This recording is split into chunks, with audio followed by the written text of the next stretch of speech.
আমায় আর কতদিন মহামায়া রাখবি মায়ার ঘরে, মোরে কেন মায়ার ঘূর্ণিপাকে ফেললি এমন করে। নথিপত্র বলে কাজী নজরুল ইসলাম 238খানা শাক্ত সঙ্গীত রচনা করেছিলেন। মুসলমান তো বটেই, হিন্দু গীতিকারদের মধ্যেও এই সংখ্যা মোটামুটি রেকর্ড সংখ্যক। মায়ের বিষয়ে নজরুলের যেই উচ্ছ্বাস সেটা সবাই জানেন। আগমনী থেকে শুরু করে বন্দনা, বিজয়া, বিসর্জন কোনো স্টেপে এই উচ্ছ্বাস প্রকাশ করতে বাদ দেন নাই নজরুল। দুর্গাপূজাকে যে ধর্ম নির্বিশেষে বাঙালির উৎসব বলে দাবি করা হয়, তার একটা আলফা কজ কিন্তু লুকিয়ে আছে নজরুলের অ্যাকনলেজমেন্টের ভেতরে। মা আসবে না, নজরুল স্মরণে আসবে না, এটা অসম্ভব। ঊনবিংশ শতাব্দীর প্রথমার্ধে কাজী নজরুল ইসলাম শাক্ত সঙ্গীতের এই ধারাকে এমন উৎকর্ষ ধারায় পৌঁছে দিয়েছিলেন যা আগে কখনো ঘটেনি।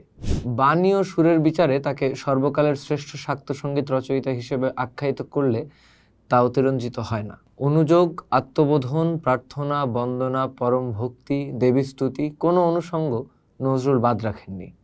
রক্তজাবা নজরুলের শাক্ত সঙ্গীতের সংকলন গ্রন্থ।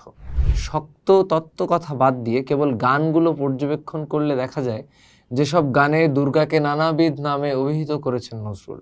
শক্ত তত্ত্বকথা বাদ দিয়ে কেবল গানগুলো পর্যবেক্ষণ করলে দেখা যায় সেসব গানে দুর্গাকে নানাবিধ নামে অভিহিত করেছেন নজরুল, যেমন কালী, চণ্ডিকা, দুর্গা, নিশুম্ভ, বিনাশিনী, শ্যামা, মহাকালী, মহাসরস্বতী, যোগমায়া, রক্তদম্ভিকা, হরপ্রিয়া ইত্যাদি। এবার একটু দেখেন, দুই বাংলা মিলিয়ে নজরুলের চেয়ে বড় বাঙালি খুঁজে পাওয়া যাবে না।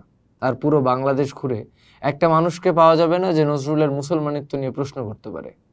বাঙালি মুসলমানের আইডেন্টিটির সাথে যেসব হাম, নাত আর ইসলামী কবিতা জুড়ে আছে তার অধিকাংশের ক্রিয়েটর নজরুল ইসলাম। 2024 সালের গণ অভ্যুত্থানের পর বাঙালি মুসলমানকে আমরা কিভাবে দেখতে পাই? কালচারাল ন্যারেটিভ ভেঙে দিয়ে যেই নতুন ন্যারেটিভের কথা আমরা বলতে চাই সেটা আসলে কি? সেই স্বাধীন বাংলার আদর্শ মানুষটার নাম কাজী নজরুল ইসলাম। আমাদের সব প্রশ্নের উত্তর নজরুল। নজরুলের কাছে ফিরতে পারলে যেই বাংলাদেশ হয় সেই বাংলাদেশে হিন্দু আর মুসলমানের কোনো বিভেদ থাকে না।